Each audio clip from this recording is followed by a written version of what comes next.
امریکہ کی پارلیمان پر اس قسم کا حملہ ہوا تھا کانگریس کے اوپر، اس میں بھی ہزاروں لوگ گرفتار ہوئے، اور اس میں پھر جن لوگوں نے کے خلاف ایویڈنس نہیں تھی ان کو چھوڑ دیا گیا، اور جن کے پاس ایویڈنس تھی ان کے اوپر ابھی بھی کیس چل رہے ہیں۔ آپ کو معلوم ہے ابھی چند دن پہلے اس میں ایک جو سرغنہ تھے ان کو 18 سال کی قید ہوئی ہے سیڈیشس کنسپریسی کے اوپر۔ تو جہاں تو قانون کا اطلاق ہے وہ ہم کر رہے ہیں۔ جن لوگوں کا براہ راست تعلق نہیں تھا اس انسٹیگیشن میں یا ان متشدد حملوں میں، ان کو ریلیز کر دیا گیا ہے۔ سر جو ریلیز ہو گئے ہیں اور دوبارہ ری اریسٹ نہیں ہوئے، کیونکہ شیریں مزاری صاحبہ کا کیس جو ہے وہ سب کے سامنے تھا، وہ بار بار ریلیز ہوتی تھی اور دوبارہ ان کو ری اریسٹ کر لیا جاتا تھا۔ اسی طرح جو رہنما گرفتار ہوئے وہ ابھی بھی کافی ڈیٹینشن میں موجود ہیں۔ سو صرف آپ کو لگتا ہے کہ یہ لا از ٹیکنگ اٹس کورس اور یہ خود ہی سے پارٹی سے لا تعلقی کا بھی اعلان کریں؟ کوئی انویزیبل فورسز اس وقت ایٹ پلے نہیں ہے، کام نہیں کر رہی؟ دیکھیے یہ سب خواتین و حضرات وہ ہیں جن سے اس بات کی تسلی کر لینا ضروری ہے کہ یہ ان حملوں کی جو منصوبہ بندی تھی اور ان کی انسائٹمنٹ میں ملوث نہیں تھے، کیونکہ ایک تو وہ گروپ ہے جو سب لوگوں نے اپنے ٹیلی ویژن کی سکرینوں پہ دیکھا ہے،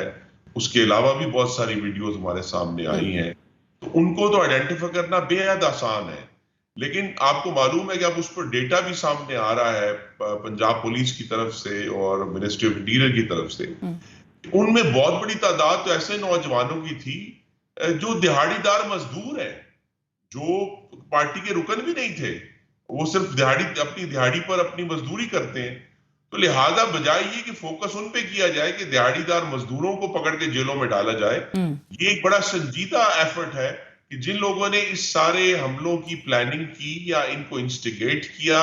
ان کی طرف اشارہ دیا لوگوں کو بھی وہاں اکٹھا ہونا ہے اور وہاں اکٹھا ہونا ہے اور اس چیز پر حملہ کرنا ہے، اس کی تفتیش اور تشفی ضروری ہے اس سے پہلے کہ کسی معصوم مزدور کے اوپر کوئی سختی کی جائے۔ سر ایک اور سوال بھی، اور جو کہ بڑا زور پکڑتا ہوا دکھائی دے رہا ہے اسی وقت سے، کہ یہ تمام اہم تنصیبات ان اٹینڈڈ کیوں تھیں؟ کیا کسی نے پولیس سے سوال کیا کہ موب کو ریزسٹ کیوں نہیں کیا گیا؟ دیکھیے اس میں بھی جو پاکستان میں طریقہ کار 2014 سے ہی رائج ہے، وہ جیسا میں نے کہا ایک زخم لگا ہوا ہے کہ ایسے تمام مواقع پر عوام کی جو لوگ، ہمارا تو خیال تھا کہ یہ احتجاج کرنے والے لوگ ہیں، یہ بلوہ کرنے والے لوگ نہیں ہیں، تو لہذا پولیس کو ہتھیار عام طور پہ ایسے مواقع پہ نہیں دیے جاتے۔ وہ ان آرمڈ پولیس، ان کے پاس ڈنڈے ہوتے ہیں جن سے وہ ڈنڈے ہوتے ہیں اور شیلڈ ہوتی ہیں جن سے وہ پروٹیکشن کرتے ہیں۔ تو یہ تو ایک بالکل ایک ایسا ہم نے واقعہ دیکھا ہے 9 مئی کو، جو اس سے پہلے صرف ہم نے تحریک طالبان پاکستان کے جو ایکشنز تھے، وہ سکول جلاتے تھے، وہ ایمبولینسز جلاتے تھے، وہ ریڈیو پاکستان جلاتے تھے۔ یہ ایک سیاسی جماعت کی طرف سے اس قسم کا حملہ اور اس قسم کا تشدد جو ہے بالکل ان ایکسپیکٹڈ تھا، اور اس کا نتیجہ یہ ہوا کہ پھر جب ان لوگوں کے جو عزائم تھے وہ بے نقاب ہوئے اور انہوں نے آگ لگا دی۔ اب آگ لگانے کی کہیں بھی کوئی توجیہ کوئی نہیں پیش کر سکتا کہ بھئی جناح ہاؤس لاہور میں یا ریڈیو پاکستان پشاور میں یا جو ہے میاں والی ایم عالم ایئر بیس پہ جو آگے لگائی گئی ہیں، اس کا کیا سیاسی ایکسکیوز ہے؟ وہ صرف یہی تھا کہ یہ لوگ اس معاملے پر ڈٹرمن ہو کر ریاست پر حملہ آور ہوئے تھے، اور پھر اس کا نتیجہ جو ہم نے دیکھا ہے وہ اب نکل رہا ہے، اور اب جیسا میں نے کہا قانون پر عمل درآمد ہوگا، کیونکہ یہ جو 9 مئی کا واقعہ ہے، یہ ہماری کوشش تو یہی ہے کہ ہمارے بعد جو بھی حکومت آئے لیکن یہ ایک دوبارہ نہیں ہونے دینا ہم نے، کیونکہ اس سے پہلے جو دہشت گردی کا پاکستان پر حملہ ہوا تھا، آپ کو مجھ سے بہتر معلوم ہے کہ کس قسم کی ایک کاؤنٹر انسرجنسی جنگ لڑی گئی پاکستان میں، وہ ایک علیحدہ پورا چیپٹر ہے۔ بالکل، اور اس کے بعد کاؤنٹر انسرجنسی، ہم مستقلی کاؤنٹر انسرجنسی میں رہیں گے تو پاکستان آگے نہیں بڑھ سکتا۔